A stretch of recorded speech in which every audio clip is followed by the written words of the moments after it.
ఈ ఉచిత బస్సు పథకానికి ముఖ్యమంత్రి గారు స్త్రీ శక్తి అని చెప్పేసి నామకరణం కూడా చేయటం జరిగిందని చెప్పేసి మనం చేస్తాను. దాన్ని కేబినెట్ ఆమోదించడం కూడా జరిగింది. ఈ పథకం పేరు స్త్రీ శక్తి.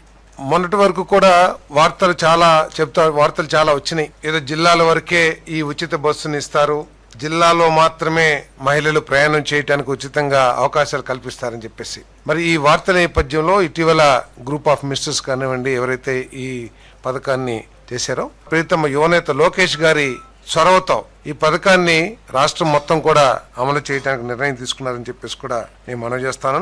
ఈ పథకం ద్వారా ప్రభుత్వానికి 1942 కోట్ల రూపాయలు, నెలకి 122 కోట్ల రూపాయలు భారం పడుతుందని చెప్పేసి కూడా నేను ఈ సందర్భంగా తెలియజేస్తా ఉన్నాను. మరి దాదాపు 75% బస్సుల్లో ఏపీఎస్ఆర్టీసీ రవాణా చేస్తున్న దాదాపు 11,200 బస్సుల్లో దాదాపు 11,449 బస్సుల్లో 8,456 బస్సుల్లో ఉచిత బస్సు పథకం అనేది అమలు కాబోతుందని చెప్పేసి కూడా ఈ సందర్భంగా తెలియజేస్తాను.